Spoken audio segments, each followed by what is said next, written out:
Apa kabar para siswa semuanya? Pada materi kali ini, saya akan membahas mengenai rangkaian 3 pola gerak dalam aktivitas selam.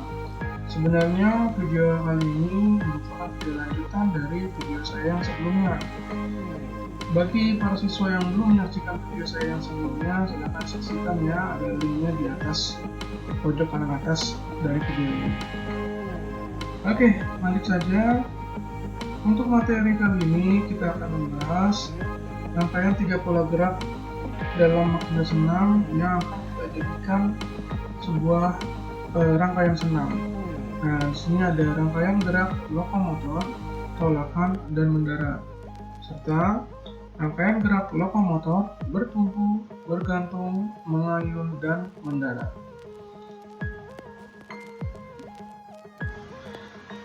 Yang pertama akan saya bahas adalah rangkaian gerak lokomotor, tolakan, melayang, dan mendarat. Untuk dapat melakukan rangkaian gerak lokomotor, tolakan, melayang, dan mendarat, dibutuhkan kecepatan gerak. Kecepatan gerak dapat diperoleh jika berlari dengan cepat. Rangkaian gerak ini dapat ditemukan dalam gerak meloncati rintangan. Biasanya rintangan yang digunakan seperti kuda-kuda lompat atau bisa disebut dengan kuda-kuda pelana, atau juga dengan peti lompat, seperti yang kalian lihat pada gambar.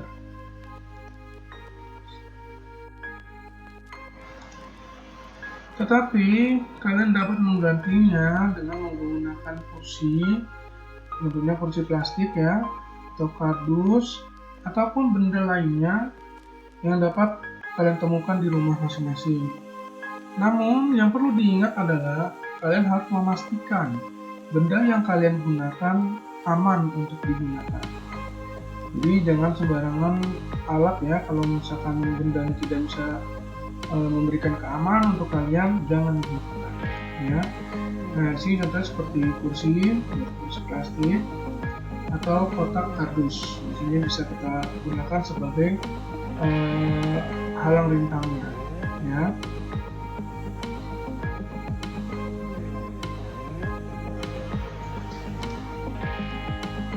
Gerakan ini membutuhkan kelincahan dan kecepatan sebagai penentu keberhasilan melewati rintangannya. Oleh karena itu, rangkaian gerak harus dilakukan dengan mantap dan tidak ragu-ragu. Gerakan yang dilakukan dengan ragu-ragu akan membuat loncatan kurang optimal. Hal ini dapat berakibat terjadinya kesalahan gerak seperti tolakan tidak sempurna, loncatan kurang tinggi, atau tidak mendarat dengan sempurna, dan lain-lain. Oke, selanjutnya adalah rangkaian gerak meloncati rintangan. Meloncati rintangan harus dilakukan dalam satu rangkaian gerak, jadi tidak terputus ya. Gerakan ini diawali dengan berlari sebagai awalan. Awalan lari akan membuat tolakan menjadi lebih baik. Tolakan dilakukan dengan salah satu kaki, baik kaki kanan atau kaki kiri. Setelah menolak, tubuh akan melayang melewati rintangan. Ketika tubuh akan mendarat, siapkan kaki untuk menjadi tumpuan saat mendarat. Oke, nah, kita akan mempelajari langkah-langkah melakukan gerakan melewati rintangan.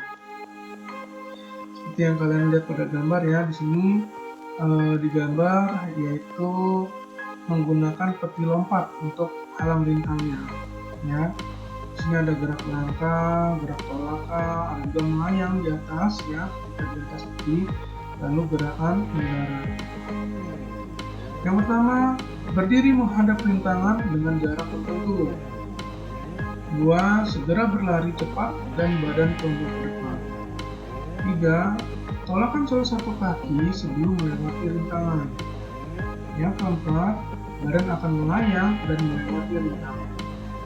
Yang kelima, bersiaplah untuk mendarat ketika kaki menyentuh lantai, lutut sedikit ditekuk. Ini bertujuan agar lutut kalian tidak mendapatkan beban yang cukup berat pada saat kalian mendarat. Oke, baik. Lanjut dengan materi yang keduanya, yaitu rangkaian gerak lokomotor, bertumpu, bergantung, mengayun, dan mendarat. Seperti yang kalian lihat pada gambar ya, di sini gambar itu sedang melakukan ayunan dengan palang tunggal. Untuk dapat melakukan rangkaian gerak lokomotor, bertumpu, bergantung, mengayun, dan mendarat, dibutuhkan koordinasi gerak dan kekuatan lengan yang baik. Rangkaian gerak ini juga dapat meningkatkan kekuatan lengan dan bahu. Rangkaian gerak ini dapat ditemukan dalam gerak apa, yaitu seperti yang kalian lihat pada gambar, yaitu gerak menggantung pada palang sejajar atau palang tunggal.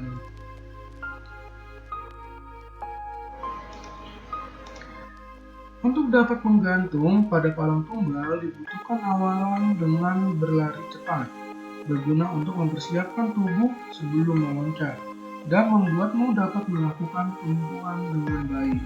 Kekuatan tangan berguna untuk mempertahankan tubuh dalam posisi menggantung dan berayun. Jika tangan kurang kuat, maka akan sulit untuk mempertahankan tubuh saat menggantung. Kalian pun dapat terjatuh dan cedera. Seperti yang kalian lihat pada gambar, sini ada anak perempuan yang sedang melakukan gerakan menggantung. Di sini kekuatan tangan sangat diperlukan. Jadi kalau misalkan tangannya tidak kuat, ini kemungkinan terjatuh dan cederanya cukup besar. Cara mendarat pun harus kalian lakukan dengan baik dan benar.